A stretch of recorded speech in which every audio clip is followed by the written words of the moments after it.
a slugfest from C9 and FlyQuest, but Cloud9 will stand tall and hold the #1 spot in the North American LCS. So last time we played Cloud9, it was a close best of 3 once again. Over the wall, High puts himself melee range into even more of a fight. There he is, Moon just, oh my God! Agony has embraced Sneaky. Well, they get ult tag, a lot of damage. Oh my God, ult tag!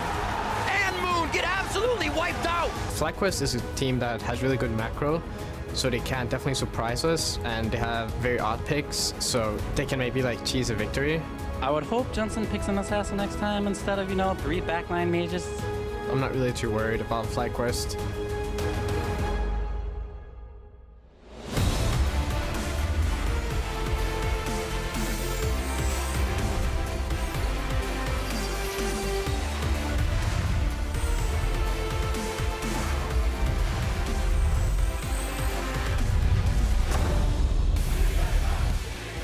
Welcome back to Week 6 of the North American League Championship Series. We're here to close out our weekend of our amazing LCS games here at the LCS Studios in Los Angeles, California. We've got an audience packed, ready to go and watch some League of Legends actions just like I am. TSM walking into the studio, no surprise, it's pretty packed here. There's Cop and the rest of Team Dignitas filing out, as well as TL with their new mid laner, Piglet, of course, in the roster. Meanwhile, Mr. Biceps himself, Acadian, and the rest of Echo Fox walking in as well. Those are the 4 teams playing the matches here at noon today. And, ooh, baby, yep.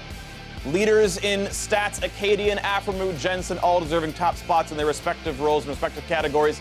Now, these are excellent players here in North America. Speaking of excellent people in North America, I'm David Freak Turley, and we've got Mark Zimmerman. Hey, at least someone here was doing good today. I mean, they took our desk away. It's just only a Friday thing. Why is it all? What are we doing? Because, I mean, Dash isn't here, so we don't have to, like, show the box on screen, so, it's fine. We can all actually just show our shoes. Like, hey, guys, I'm really wearing shoes. Yeah. And I'm okay with you being taller than me, so it's Yeah, fine. there we go. Right? And your hair's better, and, Everything. Probably your skin tone as well. I'm sure you're just more attractive to me as a person. But got the facial let's talk about League of Legends. I do have facial hair. Let's start off with a look at the standings here with these teams. Cloud9 in first place, so their head-to-head with TSM is 1-1. They've got a better game record, so Cloud9 owns the tiebreaker right now and are #1. You can see down the line, FlyQuest in third, not far behind, only 2 matches back. Look down a little bit farther. Immortal sitting in 6th, can change things up as well. And Liquid right now in 9th, can keep going. They did win with Piglet. Maybe they can keep that one going as well. And we'll see how these rankings all change with our matches today. And we start out with Team Dignitas versus TSM to start the day on NALCS1. That'll be followed by what I think is the match of the week, which is Cloud9 versus FlyQuest. It was very close a couple weeks ago. It's going to be probably very close here again as well. Meanwhile, on NALCS2, Echo Fox is taking on Team Liquid again. It's the new look for them with a new bot laner and Piglet in mid. And after that's going to be Immortals taking on Team Envy. Envy really hoping they can start to shape things up in the battle theater. They're looking a little bit better, but they're still alone at the bottom of the table, so it's a lot of work to do. Yeah, I mean, a couple of these teams at the bottom, it's the second half of the season. They need to start collecting some wins now to avoid potentially having to face relegations. Yep. So what I want to cover, though, at the beginning of the day is, I think, the most important storyline of the NALCS all year long, Mordekaiser 2-0 to start out the week. I'm sure this made a lot of people happy, and I think if you kind of look at just outside this series itself, the Mordekaiser going 2-0, the current meta is kind of one where you can do with it what you want. A lot of the OP champions have been hit in recent patches getting nerfed. This patch was the Corki Maokai. Previously, we saw a lot of the junglers and other top-tier picks getting hit. And other than maybe Varus and LeBlanc, nothing is necessarily must-pick ban status. And so we've seen recently a lot of kind of like unique champions and things starting to see a lot of play. There was the Blitzcrank, we saw an Alistar, we've seen Zac, and it's more about playing what you're comfortable with than just necessarily following the meta right now. Right, and seeing the addition of like Talon, Ahri, Mordekaiser, and Blitzcrank, like, these are all champions with really high solo queue win rates, and I personally put a high prize on that, where I think it's actually very indicative of what can be good in pro play, and in my mind, it's no surprise we saw those come out. So cool to see more innovation. I always love that as a player and a spectator, so cool to see FlyQuest especially bringing out some new stuff. But let's move on and talk about some other of the fun things going on with FlyQuest rematching their former teammates in Cloud9. Yeah, and as much as I like seeing the Mordekaiser yesterday, I would not want to see it again. It didn't look too impressive, and a lot of FlyQuest's recent losses have come off these like really kind of surprise picks that they're trying to make work. I mean, the Jarvan didn't really work, the Shaco didn't really work, the Mordekaiser did, but it didn't seem like the big reason they were winning that game. And Lemon Nation himself in the post-game interview said that it's important to be able to play the meta and the standard picks, and I think going up against Cloud9 today, I wouldn't mind seeing them start there before maybe needing to go to their more pocket pick style play. And of course, speaking of pocket picks and new champions coming in, during the day, make sure you tweet us your answer to our question of the day, which is what's the next non-meta pick you want to see in pro play and why? We'll keep a lookout during the day, and Azael, Kobe, and myself will review any interesting predictions on NALCS tonight after the broadcast, so stick tuned for that as well. What's your favorite non-meta pick you want to see come show up? I would like to see Leona. I think a lot of the lane bullies in the support position have been nerfed. I don't think Leona is like great, and I'm not surprised if we don't see it, but I just love seeing it anytime it starts going off. You hit level 6, you start all-inning, you get a ton of kills, you blow the map open, and then you can kind of snowball the game. So with some more of the kind of melee supports coming back, we saw the Braum, we've seen the Alistar, maybe Leona as well. All right, I'd like to see Vayne personally. I've always been a big fan of that champion. We'll see if that happens. Now, a reminder to all of you at home that there are still some tickets available for our spring finals, April 22nd and 23rd in Vancouver, Canada. Weekend bundles are also available to save 20% off the tickets and catch all the action on both days in the Pacific Coliseum. More info and all of that on lolesports.com. Don't miss it. It's going to be wonderful. Hopefully, we'll all be there and see some very exciting matches. But now, let's send it over to our cast to kick off the games. Thank you very much, Freak, and hello, everyone, here in the Battle Arena. I'm Rivington Business III, and welcome me back to the desk is Isaac Azael Cummings Bentley. My stint on the host desk is over. It was good. We should get some but chairs it's over good there. to have you back. This is great. We should get chairs on the analyst desk. I'm really sorry, guys. Analyst zone today, but let's get into our match. The first match of the day pits Team Dignitas versus TSM. Yesterday in their match against Counter Logic Gaming, TSM had a standout performance, both individually and as a unit. Yeah, they definitely did. And it's hard to separate one of the players' success from the rest of the team on TSM because their top, their jungle, and their mid have developed this trio synergy that is enabling each other to snowball. They're taking their success, they're bringing it to other lanes, and that's helping Wild Turtle out too, enabling him to have games like the one he had on Varus yesterday where he was crushing. He was doing very well. Then you look over at Team Dignitas, who instead of trying to ensure they have a carry potential on all parts of the map, they're trying to hedge their bets on one lane and seem to be coming up short. And that lane has pretty much been Someday all year long. They are going through a bit of a rebuilding phase with Cop coming in. They're talking about it as the process, but it's week 6, and it feels a little bit late to be doing that. We could see them come up big today if Someday can go off, as he always has the ability to do, but there's no point in sugarcoating it. It's going to be a very uphill battle against TSM. Absolutely. So with our teams ready to go, it's time for the roster rundown. On the blue side, it is going to be Team Dignitas. That means it's Someday coming out of the top lane. Chaser roaming around in the jungle. Keen in mid. The bot lane Lod with Xpecial at support. And Coach Cop. And their opponents today facing off on the red side, it's TSM. In the top lane, Hotzer. In the jungle, Svenskeren. Mid lane, Bjergsen. Bot lane, Wild Turtle. Support Biofrost with Coach Parker. So safe lanes. We need to see Dignitas finding lanes they not just gonna go even in, but might lose, but have that advantage, not necessarily jungle pressure either, and then see if they can give that power to Someday, because they're coming up short and then giving him so little to do with. And one of the problems with that is if you focus so heavily on the top lane, other teams are noticing this trend. People talk about Chaser, well, he just goes top lane. He lane ganks over and over and over. You know, Zig played well around it yesterday, I believe, and TSM is going to be expecting it here too. And so if you're too predictable, you can get counter ganked. You can have the other top laner playing very safe around that, and we'll see if TSM can adapt. All right, well, heading into picks and bans here to see how we start things off here. Final day of week 6. Get some great games on the board here for us. We're going to start things off. Taster's choice, as we expect. Some LeBlancs, some Rengars. They won't be traded actually back and forth this time. Maybe the Rengar does get left up.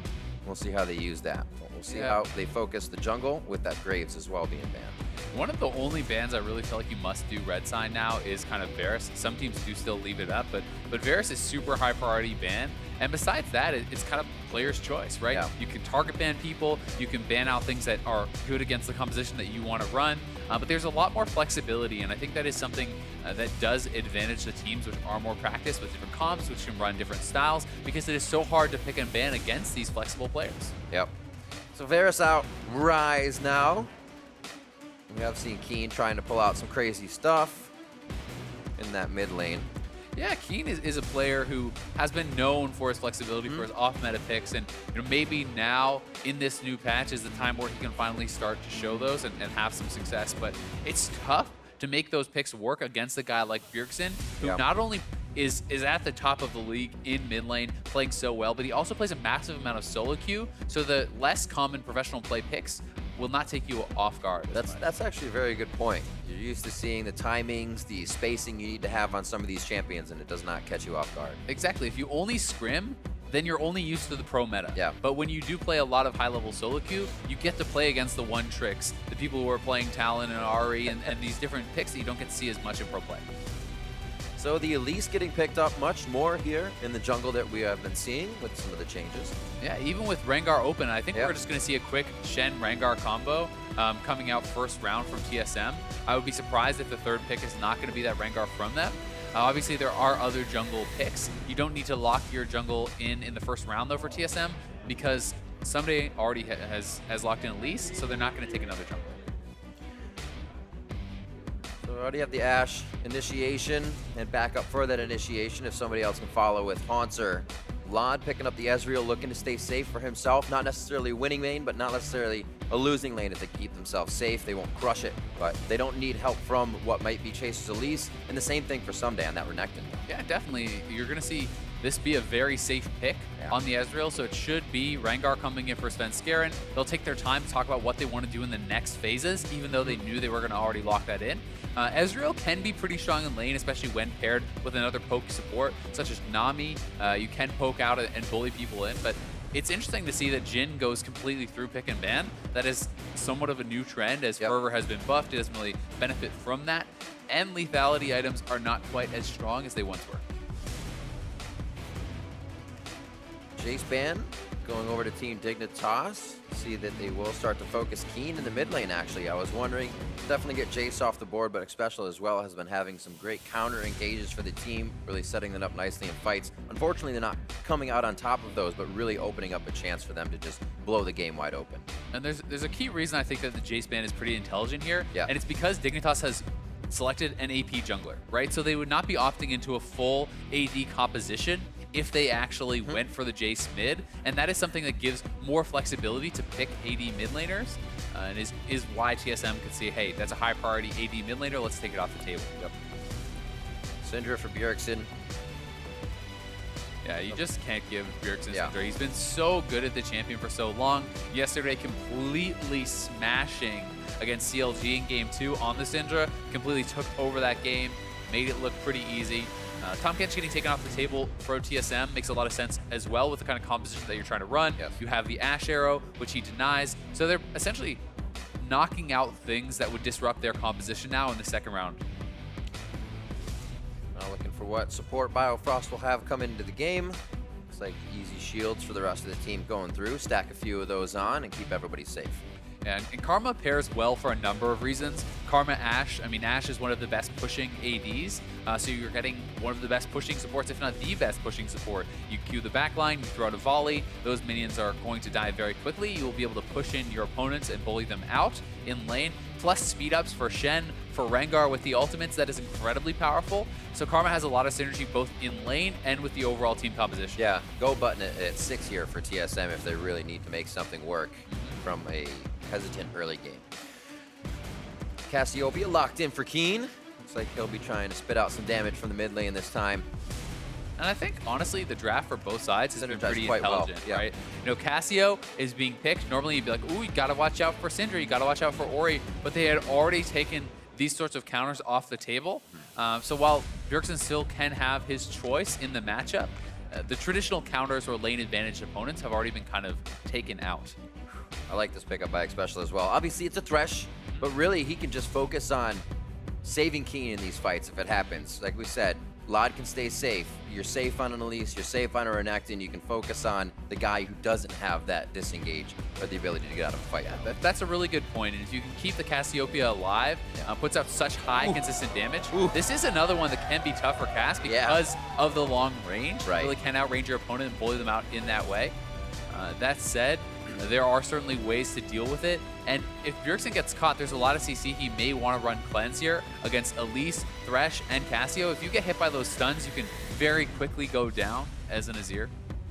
So what are we looking at from Dignitas here? What will Chaser need to do to kind of disrupt Svenskeren? We say he may not need to go to someday. He may not need to go to the bot lane. What can his focus be here in the early game? I mean, I think you can get very aggressive, and they have actually drafted for a good top lane diving type composition. They may be going right back to that. That said, Thresh has some of the best gank assists in the game. True. So you can go bot lane, you can go top lane. The Renekton Elise dive is incredibly powerful at level 3. It's incredibly powerful at level 6. It's very, very strong, so Haunter's going to have to play around this. I would say that it's Someday's job to shove in his opponent. It's Xpecial's job to kind of posture and be aggressive so that the bot lane can't be pushing in there, and give Chaser the ability to roam around the map and choose what's best for him, whether it's counter jungling or ganking. His lanes need to do well early. All right, well, we'll see if the lanes can free up Chaser to do things around the map. Hashtag Digwin, hashtag TSM win. A 9-2 TSM feeling very great in the standings. Dig at 4-7 right now. Very close to Echo Fox with that record, and towards the bottom with Envy and Liquid. So they really need to make a move here in the second half of the split. Things need to start happening. A tough week here as they have to go against TSM now.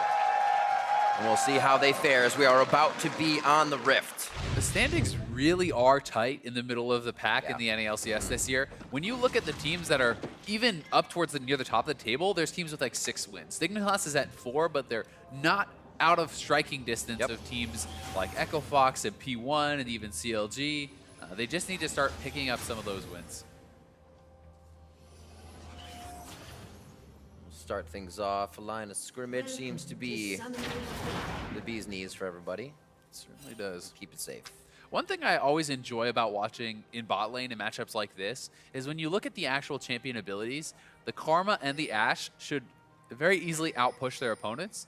Where it kind of gets a little bit mixed up is that Thresh provides so much threat if you can maintain bush control that sometimes they can't actually utilize their abilities to have that push, even though their kits are better for it, right? You know, Thresh controls the bush. Karma and Ashe sometimes have trouble even stepping forward to go for that because of the threat of an all-in. So they always have to show respect to that. And when Thresh can really play well around the bush control, they can take over a lane. We'll keep an eye on the bot side for especially level 2s. See if there's any kind of push engage there once they get Hook and Flay. Yeah.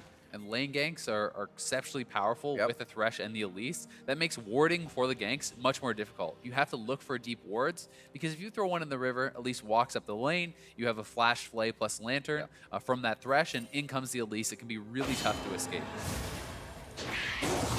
So we've seen recently a little help on the Raptors, and Xpecial will give a little bit of assistance while Lodge plays Sentry at the Tri-Brush. Things are off and running here.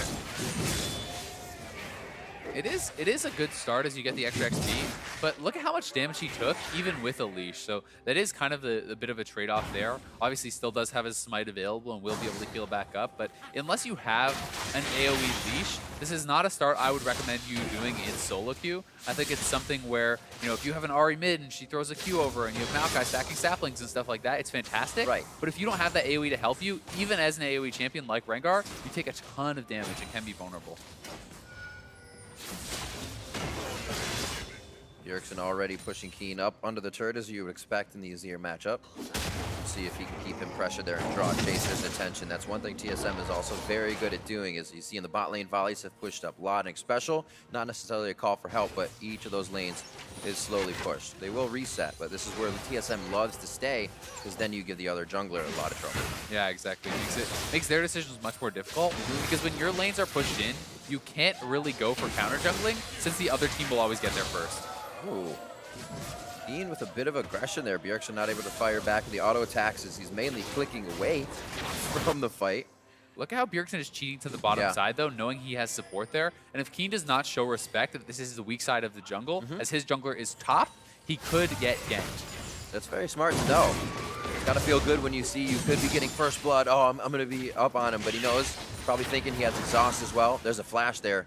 Not to commit too hard. Now, this is something that they could look to do. A level 3 gank is that dive we talked about, but it is very risky. We'll see if they go for it. I think they're going to. They're pushing in the minion wave, and they're going to reset and then go for the dive again. This is so smart. We'll see if they can pull it off. What a great bit of damage to start this off. Volatile Spider still attacking from outside range. Chaser waiting for that burn of red buff to wear off. and they're just choosing now. They have all the time in the world to work with. It's going to be Someday taking it first. Slice out, he'll be fine. It's going to be Repel, and Haunter has actually held his breath, and he will stay alive. So Dignitas did so well being patient there for so long until the taunt was missed, but they actually went into the parry zone. Yeah. If they had waited for the parry zone to go down as well, I think they get that kill, but that mitigated almost all of Renekton's damage. So well done, I think, by both sides, not giving up too much, applying some pressure. Still incredibly hard to dive, even giving up Chaser to try and get that execute on him, and they could not get enough damage. Teleport back in quick from Haunter so he can make sure he doesn't lose anything here on the cannon wave. It's going to be Ruby Crystal to 2 Dorans for Someday. And so Someday did get a better buy off that, and they were able to deny some of the wave. So even though it didn't work out, there are still some advantages there. Trading after a TP is actually extremely important. Someday is moving kind of far up. He's trying to clear out the minions so they will fight with him. Ooh. Very smart by Someday. There's Spirit's Refuge, gets it back. That's what saved his life the first time, but Haunter was pulling down to stay out of that minion wave, and then Someday found the fight he wanted. Well, Sven has been spotted. Chaser's just walking past him, though. Good bit of action here in the early game. The Repel's in. Is that the pull for Svenskeren? They might have got him on the bait, and it is going to be Keen sinking Fangs in. Remember, this was an exhaust blow now by Bjergsen. There's the flash, and Keen has had control of the mid lane now, just about the entire time. There is that early advantage from the Elise. Someday is pushing, as we said he needed to do. That gives them control of the top side, and they pull off the play, get first blood, and Bjergsen summoners. Now that we have maybe an action in the break, hang on, going for Haunter. The fight's there, Spirit's Refuge to save him. He's going back for the fight. The second Repel to save Chaser's life within the last minute. And Haunter stays alive once again. Even just that play, though, Someday's going in. Flash forward, slice the dice. He doesn't get the W on, and there's no stun to call for Someday. What an intense early game. Dig looks excited. I think we have a second. Let's break back to Kobe. He was able to connect with Cop after picks and bans for Dig. Someday needs to be careful.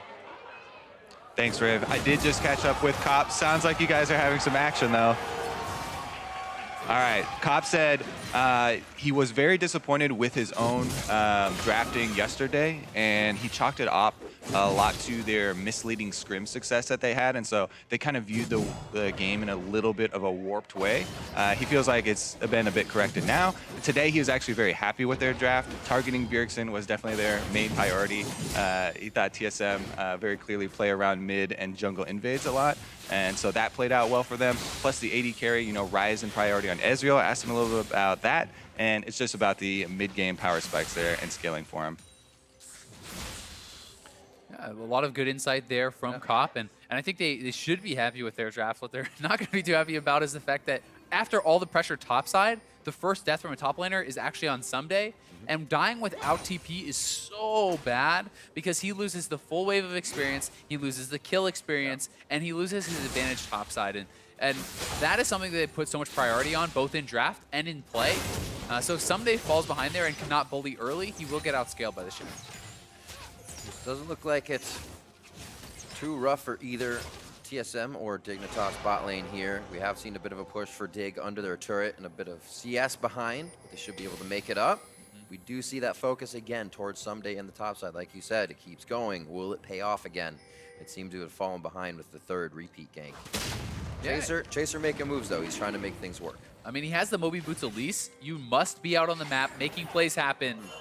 And you have to keep the pressure up non-stop. You can't just say, okay, great, I made a few ganks happen, now I get to sit back and farm with your Moby Boots. You do not have that luxury. Svenskeren will out-farm you very heavily. As you can see, he's already leveled up, despite putting on less pressure.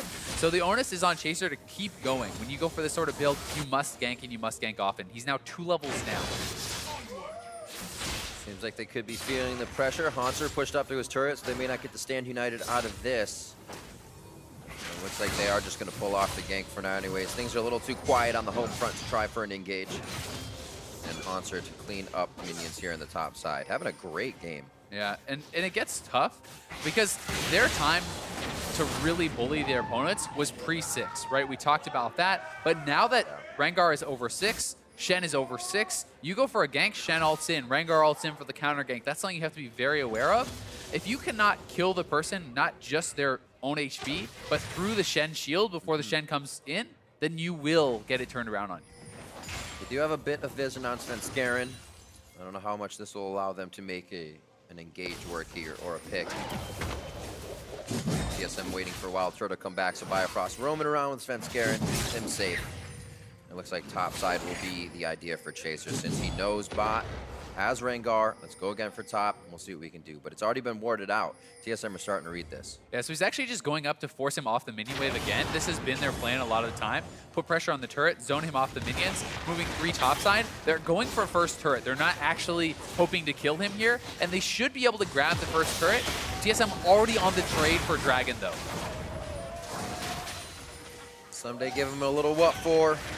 He'll be perfectly fine on this one. So the Infernal Drake for top side, not too bad. Good thing it's an Infernal. Always feels pretty good to trade a turret for that. So it's essentially trading power now for power later. You give 650 gold to Someday. You are putting your eggs in that basket. You must have some sort of payoff from him because otherwise the Infernal is more worthwhile in the long trade. Look at the respect. Completely pushed off, yeah. Yeah, because they don't know where Bjergsen is, and they know that Rengar was bot side. They were very afraid of the dive. They're a little less afraid now that Bjergsen is shown, but they still think that Rengar is on that bot side, and they may just end up giving up the turret. The true shot barrage is out, so they can get the wave clear. Ooh, that turret is low. They gotta finish the Turtle's gonna fight for the turret easy. There comes the submarine on Svenskeren. They're gonna be in. Lod goes very low and then goes down. Summoners used in the bot lane save flash for Dignitas, but also from TSM. Yeah, Dignitas really misplayed that bot lane play. You either have to A, fight for the minion wave very hard so you have the turret to defend you, or B, back off completely. They kind of did half and half. So see it again. Watch the minion wave. The minion wave is too healthy, so Turtle is going to focus down the turret before they go for the fight. This now means there's no chance of them surviving and turning it around, so they either need to back off earlier or contest the minion wave more heavily.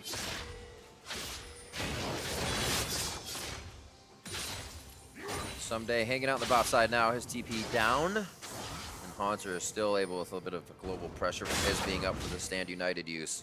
3-1 here for TSM. Gold lead isn't too far off. We did see first turret going for that dragon, so they've been able to hold the gold. Yeah, I think things are looking pretty even. Slightly in TSM's favor with that Infernal, a little bit of a gold lead.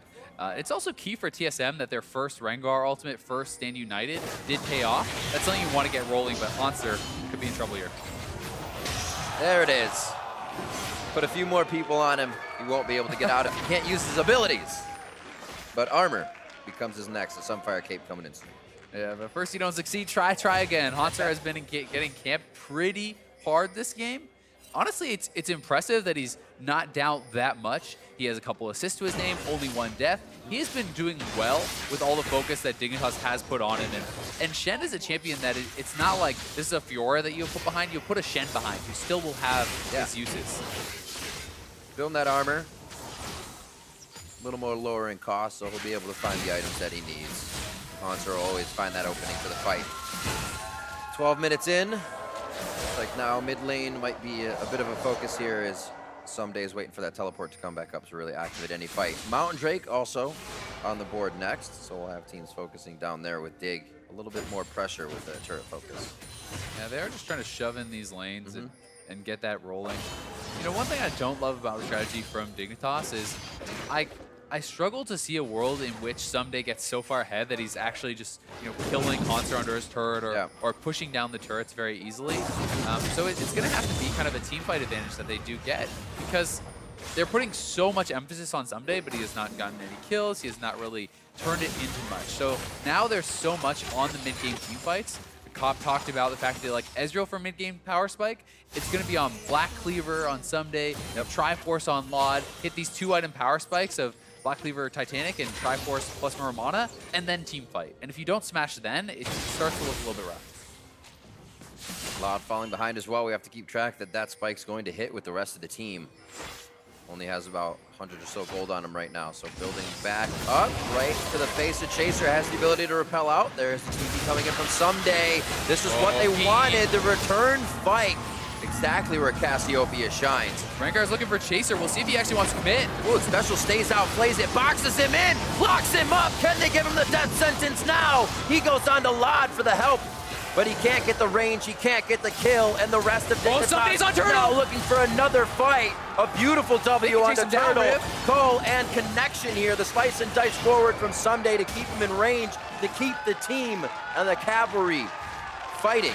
Great job by Dignitas. 3 down for TSM. With how that fight started, TSM really had no business going back in, and Svenskeren is ulting onto Thresh, a tanky support. He is expending his ultimate for that, and Dignitas turns it around on them so hard. Keen comes in, and Dig comes up big. That's exactly what they wanted. Very, very nice, especially since we said kind of Lod was out of that spike zone. For them to win this fight was very, very big. Yeah, this is a very big one fight. Someday comes up huge.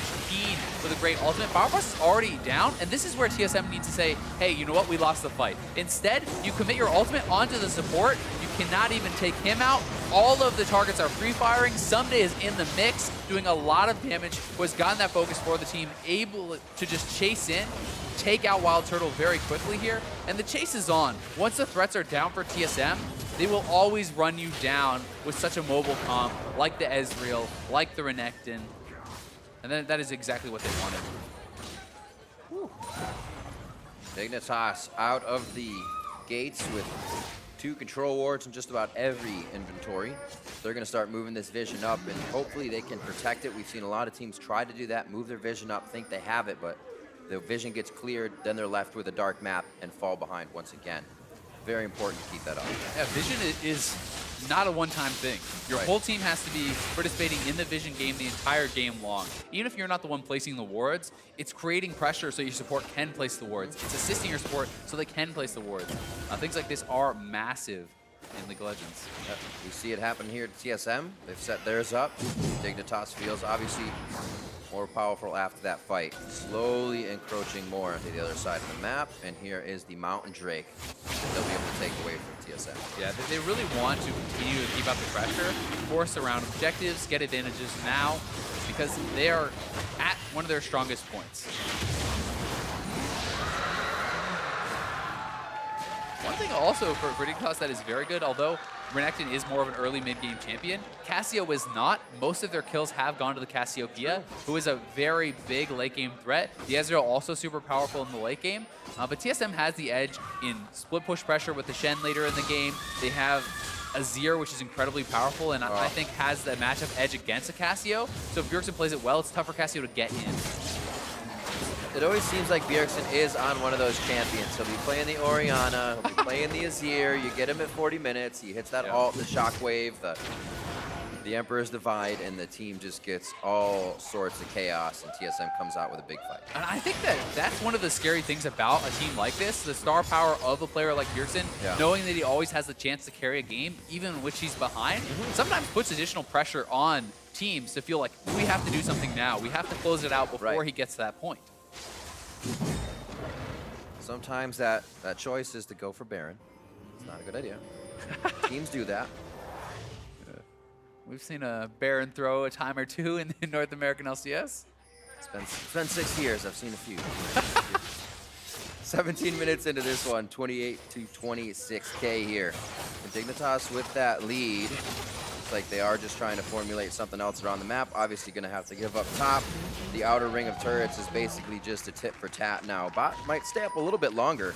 Someday and Hanser are defending that one, but we'll see this mid focus on Bjergsen start pretty soon. You can see it's a little hurt already. Yeah, it's really tough if Hanser is willing to sit back and take a CS deficit to actually bully him out and go on that turret. If you step up on a turret, he will taunt you under it. You cannot win that kind of a fight. So they're looking for the neutral objectives to get edges.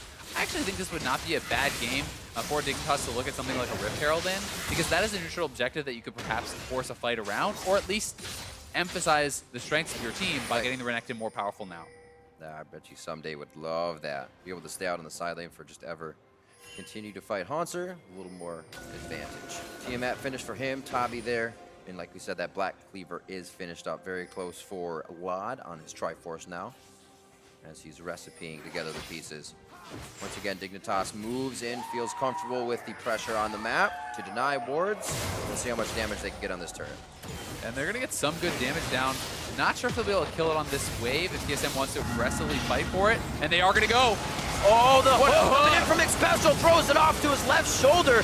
He's the focus now. Taunt into Xpecial here, but this gives Dignitas the entire time to say, look at him focus Xpecial. We'll take this. No, we disengage. Great choice. Yeah, and Someday has the wave shoved in the bot lane, so they are losing those minions right now. It is a disengage. Not a big advantage for either team. That was an incredible hook from Xpecial, though. Get that sixth sense. Able to hook it out. Don't see any controls towards that top side, so. See that replay once again when it comes up. Dignitas actually formulating well in the fight. It seems like everybody knew that, yeah, Xpecial may go down here, and that's just going to have to happen. We do have pressure on mid-turret. We'll be fine if he goes down kind of thing. Yeah, and the thing is, even if your support goes down, if they have committed too many abilities, too many summoners to taking him out, then you will be able to win the fight afterwards. That is the beautiful hook from Xpecial. Multiple ultimates committed to him, and now TSM knows Svenskaren's out of the fight. Keen has a lot of pressure. Someday did go for the flank and was actually ejected there by Bjergsen, so that is kind of what forces the fight to trail off. TSM can no longer commit. Dignitas can't either. At least TSM gets the summoners from Xpecial, though, so that is something that they can look towards later. You see TSM trying to throw down a ton of wards in mid, but Dignitas is going to have a few seconds to themselves to be able to take down that turret. They'll hover back, help Keen out getting blue. Once he gets back, everything's looking great for Dignitas right now. The gold lead hasn't separated all that much. TSM has still been able to do well in the laning phase and get themselves those turrets when they need it. They really have, and some of the advantages that in farm that they have are pretty evened out by strengths elsewhere. So Turtle is quite a bit ahead of CS, so is Someday, but they're on Bjergsen. Locked up under the turret, flashes out, didn't really have enough follow-up damage there with just Keen. Chaser was trying to fire through. Yeah, the exhaust was critical from Bjergsen there, reducing the main damage threat, and they're not able to finish him off, which is so big. If you take out Bjergsen there, you can look to threaten some major objectives, especially with Cassiopeia. Even though it is very early in the game, if you get a big fight, the threat of Baron is very real. Might have to think twice about giving respect here to Dignitas, though. A few of the hooks from Xpecial hitting with, seems like, oh, this won't be enough range, or this won't be a consideration we have to take. But TSM's gonna think twice now. Yeah, Xpecial has been having himself a good game, and it's always that pick potential from Thresh. You have to show so much respect to it, especially because he's not playing cleansed, right? Bjergsen blows his summoners there. He's very vulnerable now. If you get flanked without summoners, Someday comes crashing in. If you get hit by one crowd control, you can expect the others to follow up. Yep. Yesterday, as Tom Kench and Zyra actually was finding quite good openings there, so I expect to see a few more hooks from him today that kind of throw TSM for a loop here. Give Dignitas an opening. Infinity Edge finished up for Wild Turtle with his Hurricane, so he can put out some damage now once they lock down these targets. I think Thresh is a really interesting champion, and it's kind of one of those ones that is a good comparison of these range supports versus the melee supports. So Thresh hooks your carry, and you win a fight off that, great. But what if he hooks a tank? His contribution is so much lower, and then when you compare that to something like Karma, who just shields every time and always has a certain level of contribution, it may be lower than the high impact Thresh can reach, but it is higher than the low impact that Thresh can sometimes have to. It's consistency for potential trade-off of impact. Another Mountain Drake going over to Dignitas. And with the Cassiopeia, that just increases the threat. Haunter is split pushing though, and Dignitas needs to answer this or get something more from it. Because they're losing 2 turrets for a Dragon, which is not a good trade. This is where TSM seems to be able to capitalize. You kind of wait on watching what Dignitas will do, but TSM has said, you know what, Drag's gonna come up. Dig's focusing Drags. I bet we can kind of play off the ball here and go turret, turret. Will they get that focus? And that is something that's kind of gained from the global advantage that TSM had. So Someday's teleport is just coming up now, but he wanted to be bot side by the Dragon in case TSM looked for a fight. Potzer has his global up, so he can go up to the top side and get that turret, because he can always join in a fight very easily if they decide to go for it. Really playing the composition well. Shen was something they grabbed up for Haunter. I believe nice and early for them, and then it was the Ashe and the Rengar. Yeah, exactly. It was actually their first pick, I believe, or first round at least. He has been seeing a little bit of love in the NALCS now. the ability to go cross map here and start controlling the plays early towards the mid game is really taking effect. And when the other superior tanks get nerfed, you become better. Yep. Straight up. Maokai is not the dominant force it once was. While it is very strong and has its defined strengths, it also has pretty clear weaknesses now in its laning. 23.5 minutes in. Lod is quite close at 670 on his tier of 750. Usually you see that right about now for players. A few minutes before if they're going real fast on it. So that power spike would be nice. And the Andrews finished up here for Chaser. They can start to tear through a little bit of Haunter's HP. And it looks like TSM is happy with just kind of setting up after the last few turrets they took. And see what Dignitas has. And Dignitas is really going to try to emphasize Baron Vision and control around that objective right now, because they are completing some very big item timings. And you know, Ezreal should be stronger than the Ashe at this point. You should have Renekton outclassing the Shen, right? You have these very strong champions right now. And if you can control Vision, get a pick, and take that Baron, that is how you extend your mid-game advantage into a late-game win. Vision galore. They're setting up a security system over here. TSM, power of numbers of their own, is going to go ahead and clear that one out. Well, this is what you're always going to have to battle against in the rest of the game. Is Haunter will always be in a side lane because he can join in very easily. He will constantly pressure these waves, make it so somebody wants to be over there looking for a pick, looking for a fight, but he doesn't have the ability to because he has to answer the waves here from I feel like it's become such a bad spot now for Dignitas. They come out with somewhat winning lanes, a pretty strong early game, and then that one turret take kind of throws them for a loop here. And they can't seem to find another end. They just had the wards. All of those wards are now cleared out. Yeah. Everything they just did in that time. I don't love when teams go in for these big warding missions and then just immediately cede control of the area. Right. If you're not actually maintaining that area and defending the vision, then it's not really worth much, right? They go and they drop all these wards. Look, great, they're doing the right step. But then TSM just walks right back in and takes them all out. A lot of it. Well, this could be a counter gank. They don't see Chaser coming. Can someday live? One out, uses the other dice. Nicely done to dodge the bola. A little bit of pressure to the bot side, but it was also drawing Dignitas, so nothing really gained off of this. Top side is pretty much clashing, but will push a bit in favor of Dignitas here as they meet once more. Yeah, all Dignitas really gets out of that is the fact that Svenskeren used his ultimate, but it's such a short cooldown with the Black Cleaver that it's not of much concern. You know, it's under a minute on that cooldown, so we will have it up probably before a fight, but if you ever can force in that gap, Rengar's certainly a lot weaker.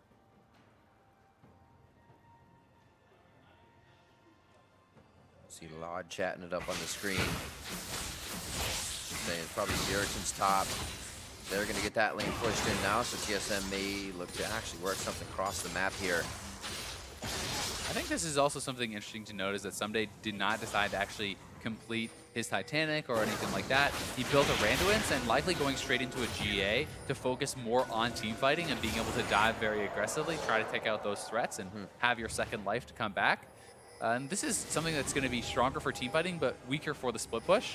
So he doesn't feel like he is getting the kind of advantage he needs in the side lanes, and I tend to agree. If you can just get, we saw it in the one fight, onto Turtle, onto the back line, causing so much disruption. He did it yesterday as well, playing, kind of taking teams off of the Baron when they went for Baron.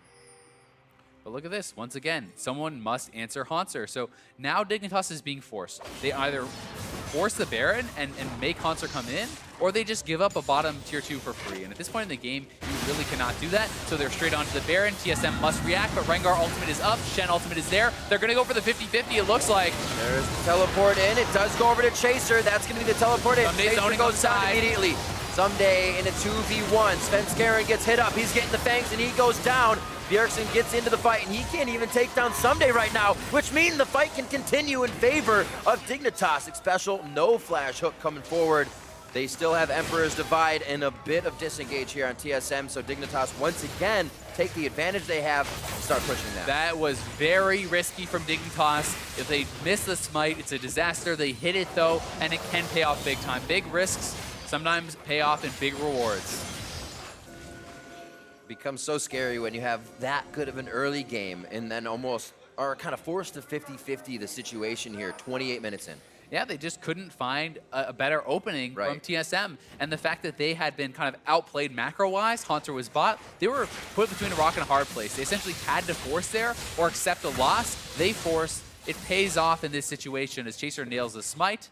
It's like finding the best scenario in a bad situation. Yeah. They were just far enough away, only a few got in. You gotta cut your losses and then get the wins.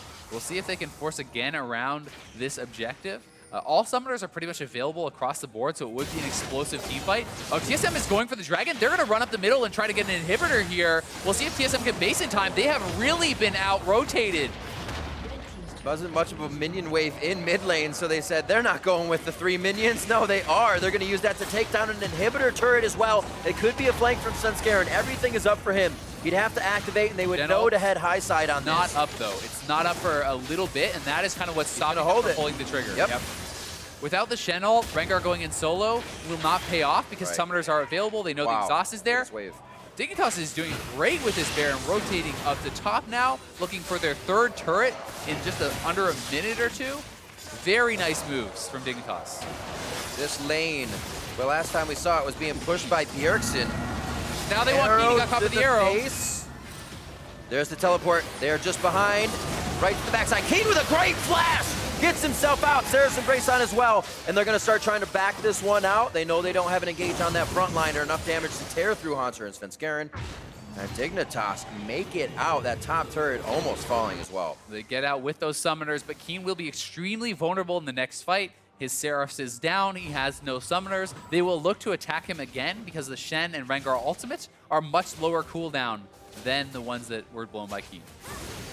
I think everybody's fingers hovering flash. When you hear that Rengar ult, you're like, all right, I'm ready to flash. Yeah, is it me? Is it me? I think it's me. Keen was quite quick on that with the assistance of his team. And the communication in these tight spots from Dignitas is much cleaner than we've seen before this season. Yeah, they're looking pretty strong so far, and I think that they should head bot side, look to clean up some more of these outers with the remaining time on their Baron. They should at least be able to get that tier 1 bot side. That is kind of some low-hanging fruit. Grab the gold up from that. Because still they have opened up the mid lane, but it's very difficult to siege upwards into the Azir. Yeah. So even without that turret, it's still a tough attack on that inhibitor. So you're just giving an idea for Svenskeren to get in the side of the monster. Yeah. You gotta get down that mid lane. Exactly. The flank opportunities are very high. Bjergsen can simply set up soldiers along that to kind of act as their own turret. You have the Sun Disc that he can bring up there too temporarily. So Azir is one of the toughest champions to siege directly into. That is why you need to play around objectives and look for flanks. Oh, Someday has that GA. He can be a little more risky in his play. Over the wall. Already got an attack on that ward. They did see him coming around as they placed it. But even the threat of that means TSM was not willing to fight over that tier 1 turret. That is the right choice, but it gives Dignitas some of that gold they were looking for. And these are smart positioning plays that are also responded to well, but still result in an advantage for Dig. Solid power play out of that. 302 from Keen in the mid lane. He's been having solid games for himself. Along with Someday, Chaser's been able to provide good things for top and that mid lane, but they don't seem to come up with a victory. They don't seem to come up with a result. They've actually had really great, or they've done a great job at getting over the humps in this game. They had that lead, TSM came back, and then they got back over that hump with TSM in the lead. It did, albeit with the Baron, it was quite risky, but the calls after that as well showed that Dignitas knew they had a lead and were able to force it, something they're very hesitant about. They always sit back, and they actually give the other team a chance to find an error in their play. This is a team that was super hyped up at the start of the season with Someday coming in. Yeah. And then kind of felt like they fall off a cliff a little bit. Haunter maybe getting caught out here. We'll see if they have the damage to actually take him down. Both teams are collapsing. This could be good for TSM. Dignitas is split very heavily. Taunt in. Haunter gets it special. They take him down. And they did seem to bite off more than they could chew on that. Yeah, Dignitas cannot take that fight without Keen in position. He is their strongest team fight member right now. So sacrificing your support, not something you want to do, but something you must do to avoid a worse loss.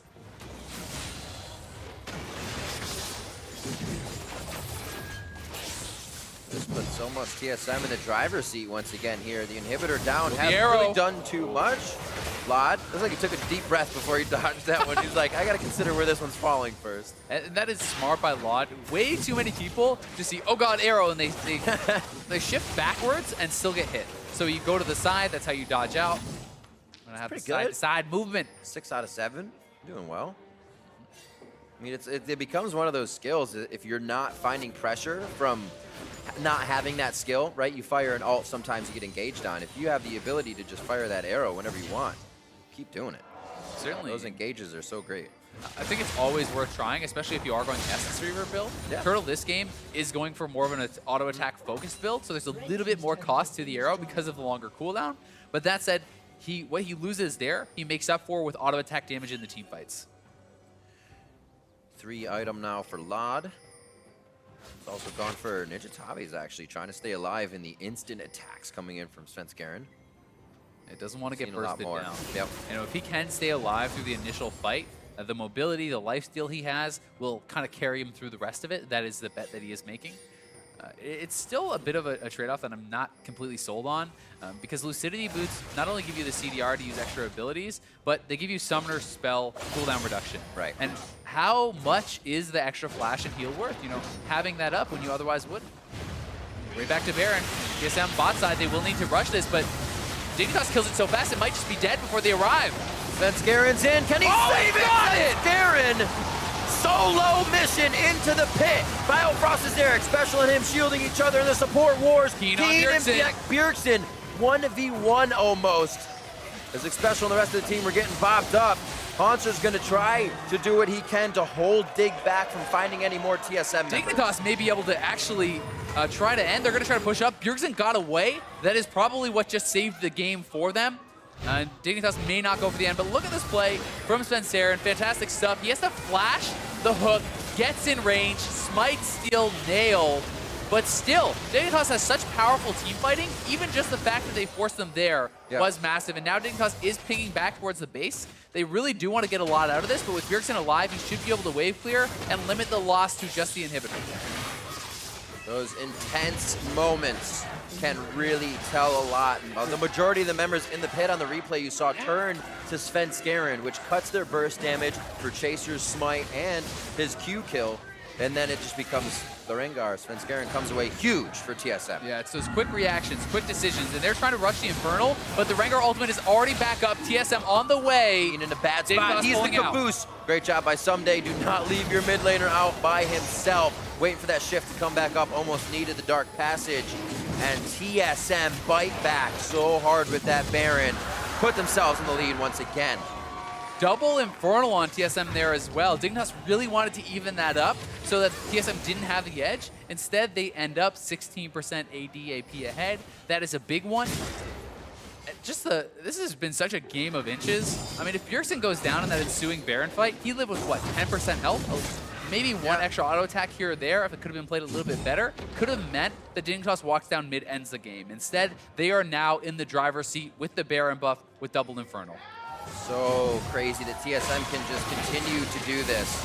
Dignitas still has a very scary fight, but when TSM turns it on, it's very hard to turn it off. They are now going to head around the horn, have Haunter clear out that bot lane. Top is going to have a massive wave in a little bit for them.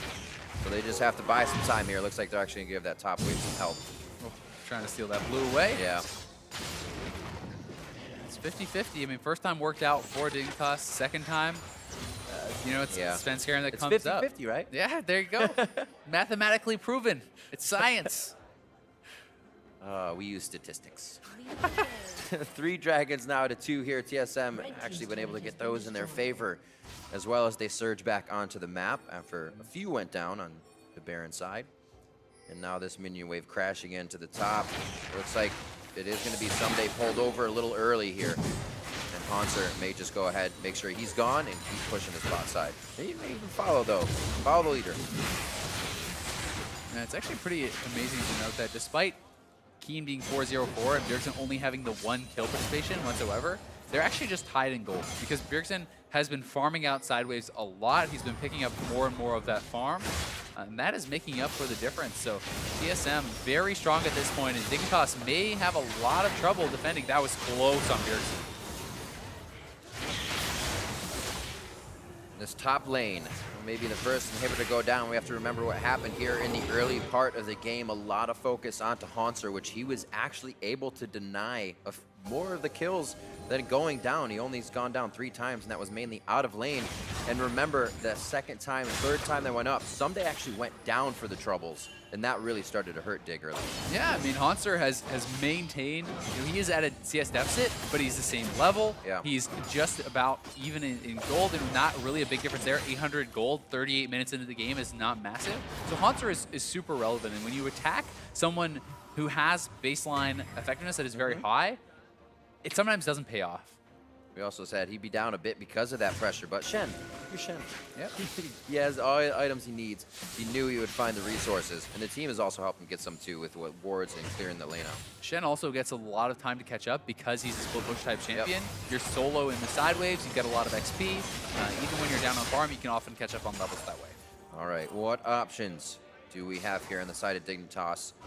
6 turrets down for them. Like the same on the other side, so we got to get wards. Where's the flank going to happen? Or the wait. I think for Dig, a lot of it is about controlling vision and either forcing a fight in an advantageous location, like a rounded objective, or looking for a pick. When you've drafted so heavily into pick with things like Elise and Thresh, you need to be able to execute on that to actually win a fight. Otherwise, the baseline effectiveness of things like the Karma and the Rengar are just too high.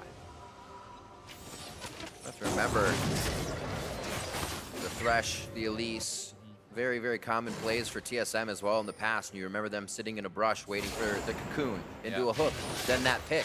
We haven't really seen Dignitas actually hang out in any brush yet. Try to get those picks. They're all roaming around in the open to make TSM more privy of where they are. And I think another thing that is very important in these team fights is actually watching which tank controls space better. If Someday can zone Bjergsen out of a fight while Keen is free-firing, Dignitas can win that fight. But if Bjergsen is able to stay safe and control the space with his soldiers, it's very tough for Keen to ever enter, right? So you have to control the Azir for your Cassiopeia to have success. Bjergsen is getting to that success point for himself. It could be that one fight where the Azir explodes with an Emperor's Divide and the soldiers start wreaking havoc. Yeah, it's like it might be a Abyssal Scepter for him next. Void Staff, Rylai's. Rabadon's already finished up. Rabadon's coming in for Keen. Things are going to get quite messy here. Keen on the Cassio still has some room to grow because you don't have to buy the boots. You get an extra item slot. True. So you can have that extra time to keep scaling up, which will be useful for him. And there's obviously some different opinions on which your last item should be. He certainly will get a death cap as one of those two, but do you go Zhonya's a little bit more defensive to survive Rengar and things like that? Or picking up something like a Luden's Echo, the more aggressive option to say, you know what, I catch Bjergsen for 1 second, I'll take him out. Trying a little bit. Trying too hard, couldn't clear the distance. But they do have TSM backed out. And Dignitas can run up mid and try to go for the inhibitor, but they are corralling themselves in, and they're committing themselves to a team fight. Bjergsen can raise a turret back here and have Dignitas sectioned off. So they have now fully committed to this. They must get the inhibitor and find a way out or win the fight. Special gets hit first, not a terrible target. Oh my word, he gets absolutely obliterated. Keen's right out in the front. He's next. And Dignitas has just jumped into the ring with TSM and does not look like they're gonna make it out alive. Someday going down now as the last, mainly because he's one of the tankiest. Bot lane pushing in. TSM is gonna come out of this one with lanes to push already inside of Dignitas' base. I think this is actually just the game, Riv. With that mini wave in the bot side, they could run straight down there. TSM is making their way down. The res timers are so long. Someday down for 50 seconds. This very likely is it for TSM. Holding on the entire game. Dignitas having openings, finding the Baron, but then giving TSM the chance for that Baron, and now the Nexus turrets. 42 minutes in, 10 to 11. Hard fought from both sides, but it always seems like TSM grabs the macro game and controls it throughout the series. Game 1 going to TSM. We may have 2 more. Dignitas takes a rough call there at the end. They get the inhibitor, but TSM get the game. That is just so risky what Dignitas tried to pull off there. It felt like they didn't think they could make a pick. They tried to make the risky play. And I mean, they walk straight up, they get the inhibitor, but TSM is able to so easily win that fight off of a nice pick onto a special. He goes down. With him already out of the fight, there's no exhaust, there's no peel to actually protect Keen. So Keen gets taken out by the Shen Rengar combo, and that's lights out. First death. That was his first death. First death all game is the one that counts. 4-0 and 4 up until they fought that. They went for that inhibitor, and all game long as well. They kind of made it out. That's what we said. Made out laning safe, laning phase pretty safe, doing well, able to give Someday a little bit, but not too much. And it just seemed like nothing really was able to play out for them. And then you have the thing they can look back at, the glaring mistake of the Baron. So it's not like what did we do wrong here? It's just where did we do wrong in the beginning that made us have to go for those Barons? Yeah, I mean, it's tough because they played the early game out pretty well, but TSM just didn't give them any big openings to actually close it. So they didn't feel like they knew how else to close the game besides going for the Baron. They force around it. It doesn't pay off the second time, and TSM's able to hold on, and then eventually, 1-1 team fight, 42 minutes into the game, spells the end. Speaking of closing the game, 41-30 in. And this is, like you said, they didn't even really have to set up the turret. They just were all out in the fight. They knew it was going to be in the base. I mean, Dignitas painted themselves into a corner. Special takes that arrow and just dies from so far away with the Azir damage. With him down, as I said, there's no one to protect Keen. So he was almost always going to fall to that combo. Yeah. And I mean, Keen was the big carrying factor in these fights. So their positioning was kind of out of whack. Half the people are up trying to hit the inhibitor. They're not back with their battle lines formed. So some days off on the side hitting the inhibitor instead of down peeling for his carries. The whole fight was out of whack, and that's often what can happen when you make these split-second risky late game calls. It's not something that you have practiced in scrims. It's not like you're like, oh, we're in this situation where they're moving down and their inhibitor turret is dead, so now we naturally execute plan 3, and it's like you haven't practiced it. Exactly. Yeah, we each go in and we grab aggro of the Nexus turret and come back. Yeah, you just don't know what to do there, and you saw how chaotic it got. And it kind of comes back to what Reggie was talking about at the start of the season. Why he thinks teams like Dignitas don't work out is the mixed language teams, split communication. Even if people can learn the language and speak it, pretty well, if you're not fluent, it's very tough in the most intense moments, the one that are not practiced, to have clear, concise communication where you're all exactly on the same page, and you need to be in a play like that. Yep. Well, we'll see what happens in game 2. For more on that comeback win from TSM, let's hand it over to our analysts. Thank you very much, gentlemen. Great cast today so far. Once again, here with Mark Z. Hey, we're on a different stream. They don't know us yet. I was like, same intro. All right. I get to reuse it. If you watch VODs, then you know I've been biting myself off. So let's talk about this match. Pretty interesting one. Team Dignitas versus TSM. A very close one, actually. And team comp on the screen going to be in a second.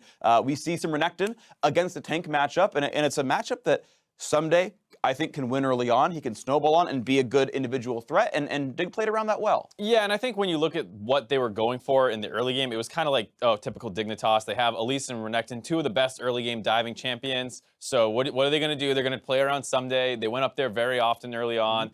They took the first turret, pressuring Hanser off it, while they were basically giving away an Infernal Drake to TSM. That was the trade they were going for. Which I think is a good trade. I think depending on what you're trying to do, it is a good trade. And if you're trying to get more gold onto your top side carry someday to carry you, then yeah, that's fine. The problem is that right after that, TSM forces a dive in the bot lane, which goes horribly, horribly wrong for Dignitas, and they fall behind, and it's like, okay, typical Dignitas. Yeah, and I feel like that's actually more on Lobnik Special for not respecting, like, I wonder if Rengar Shen's going to 4-man dive. Oh, they did. Wow, weird how they did the predictable play. So, in both cases, like, maybe the teams could have done better to defend themselves, but you're right, TSM did a pretty good job of being proactive in the mid game to catch back up. But what I want to start really filtering in on is Team Dignitas having a pretty good proactive mid game. Like, I want to give them a lot of credit in this postgame because they were winning against TSM for a large portion of it. Our first major replay is 27-30. It's Team Dignitas kind of turning around a fight and getting the Baron here. Right, I mean, this is one of the first times that you see them really going for risky Barons. Team Dignitas is an extremely careful team that basically relies on any mistakes, and here they're fine trying to force this 50-50 Baron. It's not clean, it's not what you hope to see. Svenskeren did have a chance to steal it, did not quite get it, and then it just ends up being a 1-for-1.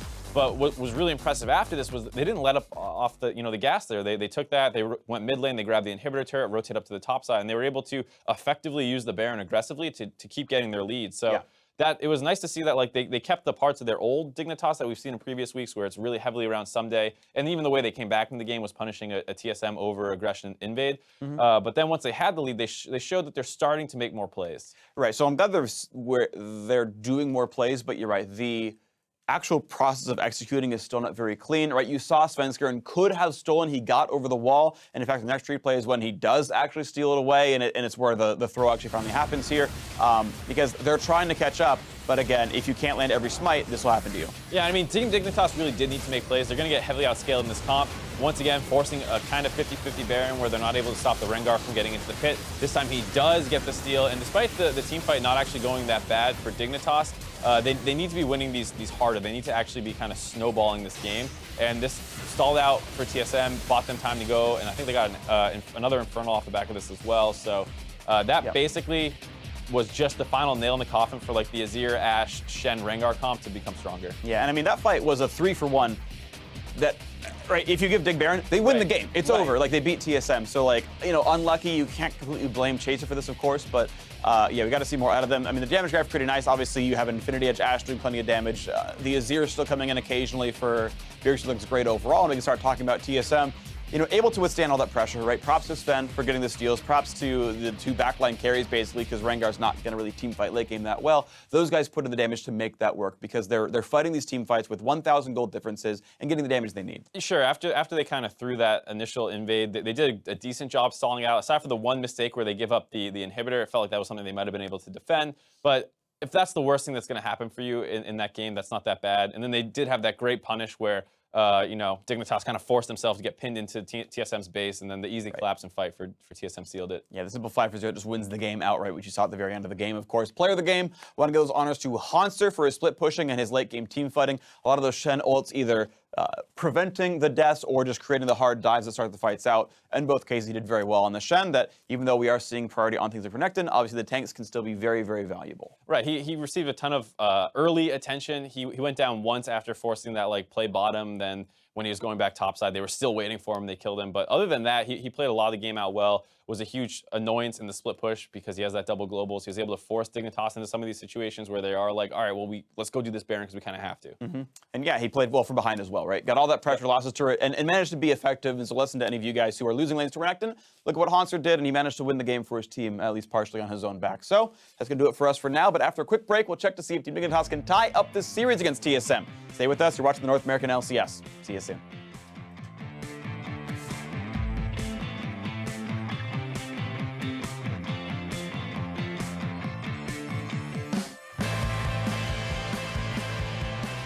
Jackson, can you hear me? Yes, unfortunately. Wow. Turtle's gonna fight for the turret easy. There comes the submarine on Svenskeren. They're gonna be in. Loud goes very low and then goes down. Shen go. Okay. Shen go. I'm going mid, guys. Shen go. Nice. Nice. Svenskaren's in. Can he save it? Svenskeren! Solo mission into the pit. We can win this. Cash. I'm gonna show. I gotta show. Release the goes down. Kill these. Renekton. Release no flash. End the game bot. End the game bot. End the game bot already. I'll be with Renekton still. I'm going bot already. Okay. I'm TPing bot. We got this.